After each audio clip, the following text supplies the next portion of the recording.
Hey guys, welcome back into the Cover 3 College Ball Podcast here. This is another one of our Around the Clock series with our 24/7 sports experts. And today, I'm proud to be joined by the preeminent Michigan expert, Sam Webb of the Michigan Insider. Sam, man, what's going on? It's going great, bud. How are things going for you, man? Just getting ready for the season. Doing well, man. Trying to dodge the rain down here in sunny Florida, which I ran into you recently down there at the IMG 7-on-7 National Championship. I don't think anybody works as hard for his readers than Sam does, man. Just an awesome job you guys do over there. Thanks a lot. I appreciate it. We figure you got to go where the story is, especially nowadays with, social media saturated with folks who can reach out via DM or instant message. You got to go to where the people are. So we take pride in doing that, even if that means going all over the country. You still pick up stuff on location that kids just won't tell you over DM. You sure do. No. Well, and then, the other thing that I find is you make that personal connection and, face to face, then it's easier to get the things that you need to get via DM or text message or that kind of thing. So it all goes hand in hand, actually. No doubt about it. All right. So the first question we've been using here for this series for pretty much everybody is, 2020 was weird. How much do you really take away from Michigan season? They went 2-4, I believe. Bill Connolly had them 33rd in the country per SP plus. But I mean, sometimes Michigan was playing, they were missing quite a few guys. Sometimes the opponents were missing quite a few guys. What kind of takeaways can you really make from a 6-game season, Sam? I think there's some tangible takeaways, but I think that you have to be careful not to, exaggerate the meaning, but I also think that you have to take stock. And I think Michigan did that. So what do I mean by not exaggerating the meaning? You're 2-4, but you're missing Nico Collins, who is your big time, big play receiver when you're breaking in a new quarterback. That's number one. You're missing Jalen Mayfield, who is your top returning lineman on a very young offensive line. That was huge that, you didn't have him. Ambry Thomas, who I think would have played himself into a first or second round draft pick. He didn't play and still goes in the third round. I think he would have locked that secondary in, not just from a playmaking perspective, but a leadership perspective. Then you get into the season, Kwity Paye, who's a first round pick, gets hurt. Aiden Hutchinson, who's likely to be a first round pick this season, gets hurt. So you're missing your best players. That's going to lead to, with all that inexperience, that can very well lead to you having a down season like Michigan had. So don't exaggerate 2-4. But, there are some things that came glaring through. And to me, offensive line, having some of those young guys ready to go, I think, or getting them ready, more ready than they were, being able to connect with those guys. I think that was something that Jim Harbaugh saw as a problem. So he made a change there and moved Sharon Moore over to the offensive line coaching position. I think defensively, the issues that they had is, look, you will never hear me, disparage a guy's coaching acumen. All these coaches will forget more football than I'll ever know. But what you can see last year is that Michigan didn't have the talent to match the scheme that they were trying to play.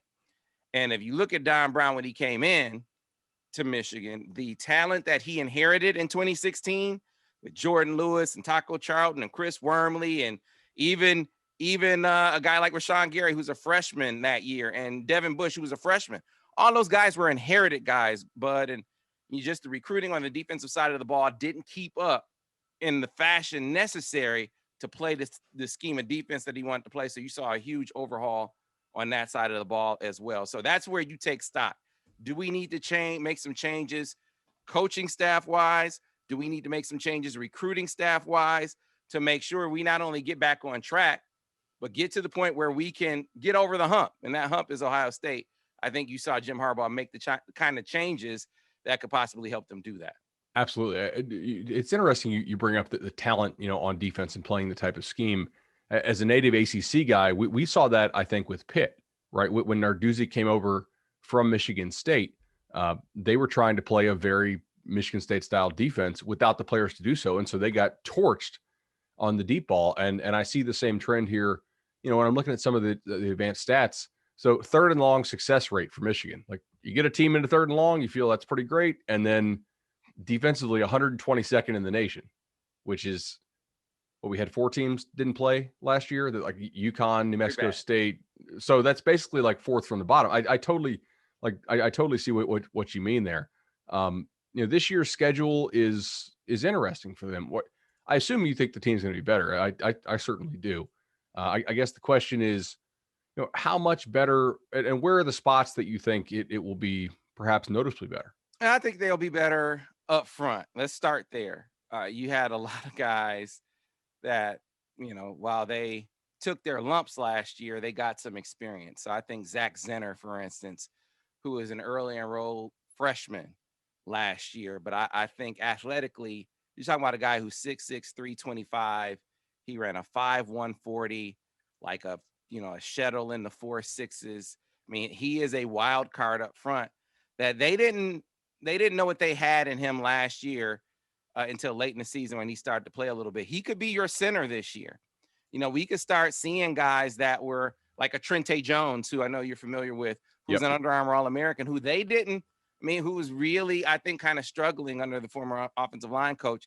He had a really good spring. So you have a guy in Zach Zenner. You got a guy in Trevor Keegan, who was a 4-star, top 247 guy. So a few guys in there who got their feet wet last year. And then some injured guys like an Andrew Stuber, like a Ryan Hayes, guys they are expecting to return to form. You lock that in with a little more experience and some health, they should be better up front. That'll make life better at the quarterback position. Cade McNamara got his feet wet, filling in for Joe Milton, and really stepped up the play of the offense. But then he got hurt. I think he'll be better. And then you got a crew of receivers who have played now some substantial football, and that should make them better equipped to fill in for what was an abrupt loss last year of a guy like Nico Collins. So they'll be better on the offensive side of the ball. And defensively, that it's a wait and see. It's hard not to be better defensively to the point that you made, right? But it is a completely new scheme. And you're trying to fit the scheme to the talent and the talent to the scheme. What can you put in now that these guys can accomplish talent-wise? What can you put in now that these guys can absorb in order to go out and play fast? These are big questions heading into the season defensively. So I got a question mark on that side of the ball. I think they'll be better just because it's hard to be worse. But offensively, I'm certain they'll be better. So you mentioned Cade McNamara. Obviously, he played well when he was healthy last year, when he was thrown into the fire, despite the loss of Nico Collins. But yet they got a freshman, McCarthy, who's coming in, who is also pretty talented. We down here at IMG, originally from Chicago. Are you confident that this is McNamara's job to lose, or do you think it's really got an open battle? What are your what's your feel on that? Yeah, it's a great question, bud. It's a terrific question. It's the question that everyone around here is asking. I do think it's absolutely Cade McNamara's job to lose. I think that it's the classic case of experience versus talent. And don't mistake what I'm saying. I'm not suggesting that Cade isn't talented. I'm just highlighting the fact that JJ McCarthy is the superior physical talent, but that doesn't always result in the most consistent play. So what they saw over the spring is you would get these wild plays from JJ. I think I know JJ would tell you this. He would make some big plays, but then he would also make the oh shucks mistake. Whereas Cade McNamara, because he is more versed in the scheme, more acquainted with the team, he has some moxie, some swagger, and now a little experience too. He was more consistent. He moved the chains. He took what was there. He would make some big plays too. Maybe not as many wild type of plays as JJ, but he wouldn't make the oh shucks mistake. So that's why I think it would be a huge surprise to see anyone but Cade McNamara under center to start the season. Now I said to start the season because I think you're going to see JJ McCarthy because JJ opens up different parts of this new offense. They hired Matt Weiss to come in and be the quarterback's coach from the Baltimore Ravens. He's the running backs coach there. Part of that was to install the Ravens run game. Now, football, but I think while I can credit those football coaches with the Ravens, John Harbaugh and the crew, with what they do with motion and formation, they do achieve some advantageous looks for their run game. But a huge part of their run game, that guy named Lamar Jackson. So now I'm not suggesting that J.J. McCarthy is Lamar Jackson, but if you want any semblance of a run threat back there, is J.J. that gives you some of that. And that's what they saw in the spring. So that's why I think you'll see him play in maybe package situations early. But his talent is so substantial that I could see that as they get into the season, that he could take over. Time will tell, but I think it's definitely Cade McNamara to start, and we'll have to see if he can hold on to it. So last year, we already spoke about the offensive line. I think it's a great breakdown on the quarterback, Sam. And I feel like they're actually, for not necessarily having a totally defined starter, in a decent spot at QB, because you do have two kids who are talented. One, as you mentioned, with more experience. Last year, 110th in the nation in percentage of receptions from the outside receivers. Mm-hmm. I think they were like 98th in deep ball rating. So that's not all the QB. A lot of that is also on the outside receivers. Who from this team, if I'm playing some super deep, like Big Ten only fantasy football league, who is the guy who you think has the best chance to break out and become like the true number one on the outside, who can be a guy you can push the ball down the field to? Another great question and another great observation. You're right. It's not all the QB. You got to be able to protect. Number one, they couldn't protect last year. That was a huge issue. You also had no Nico Collins. That was another big issue when it came to pushing the football down the field. This year, they have more speed with experience. So they injected some speed into the equation last year with Roman Wilson and A.J. Henning. We saw them at times get down the field. And Cornelius Johnson is maybe the guy best equipped, former Adidas All-American, a guy who brings you some size on the outside, over 6'2", about 195 pounds. He brings you some speed. He made some plays there late in the season. So if you're talking about the candidate, the most well-rounded candidate who can make the downfield play, who can make the intermediate play, who could make some yards after catch too, I would say Cornelius would be the guy. They have some other candidates that certainly have the speed to get deep, and I named a couple with A.J. Henning and Roman Wilson. And then you can't leave out a guy like Ronnie Bell, who is the chain mover, tough guy, leader guy of the group. But the best combination of size, speed, and talent is Cornelius Johnson. So I would say that he was the number one candidate to be their top wideout. And maybe the dark horse in that race is the transfer they got from Jackson State, this kid Dalen Baldwin, who was a SWAC newcomer of the year last year before he left Deion Sanders' team to come back home. He worked out at Penn State, wowed them, worked out at Ohio State. A couple of days later, Ohio State offered him, and then he worked out at Michigan the next day. They offered him. He committed to Michigan because he's from Farmington, Michigan. So he's a guy. He has some experience. He's 6'2". He's about 200 pounds. He has 4.4 speed. He could be a guy as well who could break out. Definitely a potential impact guy. They were speaking with Sam Webb of the Michigan Insider. Also listen to the Michigan Insider podcast. Great VIP experience. I don't think anybody out there can bring you Michigan coverage like Sam and his great team do. So let's go ahead and shift here a little bit to the defense. A lot of new defensive coaches coming in. How is this going to look? I know when I spoke with you down at IMG, they're a little bit worried that Jay Toya, the transfer who was he even on campus, or was he just committed? Okay. He visited. Okay. He's going to be back at UCLA now, it looks like. What is this transition to? I assume they're going to go 34, right? Yeah, they're going to be multiple, but yeah, they're a base 3-4. Ideally, they would have a big space eater in the middle that could two-gap it, right? But that's to me the biggest concern for Michigan defensively is size up front.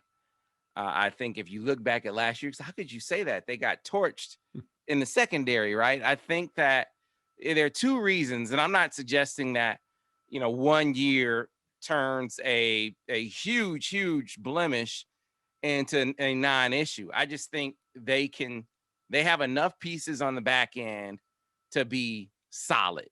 So a guy like Jamon Green, for instance, who played some last year, I think, use that experience to have a really good spring on the corner. I think they feel confident in what he could do. On the other side, it's a work in progress. You saw a few different guys on the other side. I think coming out of spring, DJ Turner, who's from down that way, played his senior year at IMG.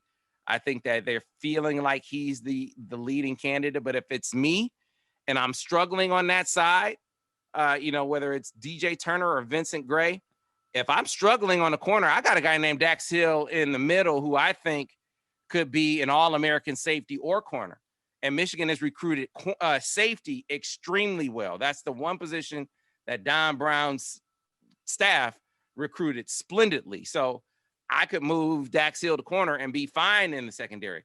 You can't manufacture, 320 pounders up front. So they have a couple of guys with size. So Mozzie Smith, who is an Under Armour All-American, been working to get into the lineup. They saw some flashes in the spring. We'll see if he's able to step up. He's, to me, the number one candidate. They got a guy named Jordan Whitley from Oregon State, a transfer. He's like 357 pounds. The question is he too big? So what kind of shape will he be in when the season rolls around? Then you got some guys who are not necessarily nose tackles that you might have to play in that role. A guy like Chris Hinton, a guy like Donovan Jeter, who's back. I mean, these are bigger guys than the rest of the crew, but that doesn't necessarily mean they're nose tackles. So can Michigan hold up front? They have a lot of bodies, a lot of guys who are 270, 280. That was Don Brown's thing. He would get 240 and build them up. But can they hold up front? Can they not get pushed around up front? Can they generate pass rush consistently? You got Aiden Hutchinson back, but it can't just be Aiden Hutchinson. Or offensive lines will be able to key on them. So that's the biggest question mark up front or on this defense. Can they withstand offenses up front? And then from there, you can figure out how much of this new defense you can put in. So I'm going to hit you with a question called If Vegas is Right. So Vegas has a win total right now. I'm seeing some 7.5 with a lot of juice to the over, and an eight flat with basically no juice. So let's call it 8-4 per Vegas. If Vegas is right at 8-4, what happens? Excuse me. What happens to Jim Harbaugh and his staff? So what does that 8-4 look like? Is it an 8-4 with a win over Ohio State? Is it an 8-4 where you didn't lose to any teams that you weren't, quote, supposed to lose to, unquote? Was it an 8-4 where you didn't get run off the field in any game, especially Ohio State? If it's an 8-4 like that, then I think that Jim Harbaugh and his staff are fine. I think they'll be back. If it's an 8-4 where they get destroyed by Ohio State, where they lose games that it's like Michigan State last year, losing multiple games like that, then it becomes a bigger question mark. And I think that if you listen to Jim Harbaugh talk, I think he doesn't really share a lot. He doesn't open up with what he's really thinking and feeling with the media, but he said something in the offseason that resonated with me. He said, I'm not going to make moves out of fear of losing my job. Now, you don't make a statement like that, Bud, unless you know that that's a possibility, right? Sure. Or that it's been suggested to you, perhaps. Or that's been suggested to you, right? So it tells me that everyone around understands the stakes, but I don't think they're walking around nervous. I don't think they're walking around fearful of that outcome, because I think they are very confident in the changes that they've made making a difference. So again, it's what does that 8-4 look like? And I think Michigan fans have reason to be optimistic about that. If it's 8-4, not that you'd be happy with that, but that being an 8-4, that's not a complete and total embarrassment. And this is a challenging schedule in some ways, not only because of the teams who are on there. I mean, you do draw Wisconsin from the West, and obviously you have go to Penn State. You finish with Ohio State at home, but the opening game, or well, not the opener, but the the Power 5 opener is against Washington, a team that from previous around the clocks we know they don't throw the ball very well, but they can run it down your throat, and did so last year. And they have some big dudes up front. I mean, one of their guards is like 360. And that's gonna, just from talking to you, just today, if that's the concern, that's a game they got to somehow man up and find a way to get, right? Like that's going to potentially set the tone for their season early on.